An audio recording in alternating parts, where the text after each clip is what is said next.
Hi, this is for my LPS students, Year 7 students and parents. I'm just going to make a quick video to show you what I'd like you to do in this unseen poetry unit.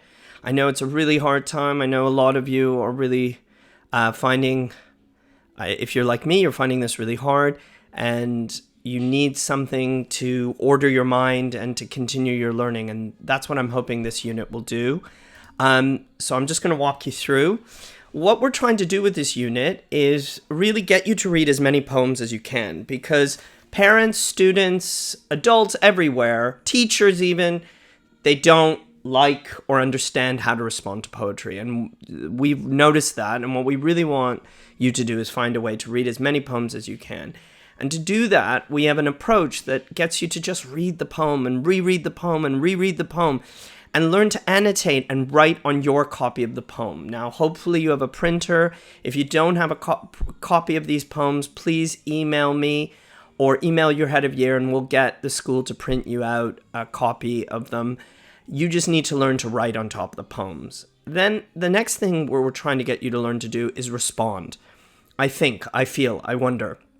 Just have a personal response to the poem. Because what we want you to learn is that your ideas, your feelings in the poem are what matter. From there, I want you to work on starting to use evidence actually from the poem itself and to respond to the poem, but using quotations, multiple interesting moments in the poem to inform your ideas. I think this because, and quote the poem, and talk about what you think that quotation means to you. Then I want you to think about creatively responding to the poem. So one thing, sometimes it's a weird thing to do to sit and write after reading a poem. If a poem inspires or moves you, the thing you might want to do is write something creatively. And that's really what I want you to be able to do, is to think about poems as experiments in language that get you to write your own poetry or your own creative writing. Not everyone feels as comfortable with poetry. I mean, I would love for you to be writing poetry, but if you, poems are short. That's the reason I really like them. But if you can't do that, then trying to turn it into a piece of prose or a paragraph or something creative that you can transform the poem into something for yourself. And then the last thing I want you to do is go to the Poetry by Heart website, find some poems you like, and learn and memorize them, okay? So this is the Poetry by Heart website. You can search it in Google. There's the URL. I really want you to think about this, that especially in the lockdown, that school is a place where, yes, I can teach you, but what I really want you to be working on is trying to find a way of teaching yourself. And that means you need to find poems, songs, raps that mean something to you. And you need to learn how to respond, read, and interpret them. If you go to the timeline, you can search and explore poems written over the entire history of the English language.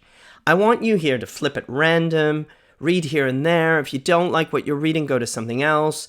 Maybe you find a line you like. Maybe you find an idea you like. Maybe just a word you like. That's what poetry is about. It's short, it's quick, it's about you finding some enjoyment, not about feeling bad or intense. Find something that you like and that speaks to you. Now, the thing with Poetry by Heart, as the name implies, it's about memorization and performance of poetry. And what I want you to do is find a poem that you like, okay, and go to the learning zone and find a way of teaching yourself how to memorize it and how to perform it. And that's really the most powerful thing that you can do. Because if you can perform a poem, if you can memorize it, then you own it, then you feel it, then you'll start to see that poetry is something in the imagination, it's to the voice. If you have any enjoyment of music, rap, songs, this is where you start to understand that poetry has a vital importance to our lives. Now, I want to address something. Some of you have been upset about the home learning packs. You think, oh my God, there's so much stuff. Do I have to do all of it? No, this is from the English and Media Center, an organization I love. And these are just a bunch of materials there to help inspire and support your English learning. Again, I want you to pick and choose. I don't want you to work through all of it. There are exercises like this, which are creative writing, just to get you to start and to write every day. If I ruled the school, what would it look like? And then there's reading excerpts from amazing novels and novelists like Alex Wheatle, who's a really popular London novelist, and his book Crompton Nights, which was really popular. There are extracts from that. So if you don't have access to things to read, you can read online and you can use the pack. But by no means is this about you working through it all. So really just pick and choose. So just to summarize, what is it that you're doing in this unit? What do I want you to do? I want you to stop being afraid of poetry. I want you to read at least 30 poems. I want you to learn to trust your reading strategies. I want you to be able to have strategies to read poems. I want you to learn to annotate for yourself in your own way and respond to a poem in your own way. I want you to make sure that in some way you have a personal response for every single poem you read. I want you to have written and refined and make beautiful at least 5 creative responses. I want you to find at least one poem that speaks to you and to be able to memorize it and perform it.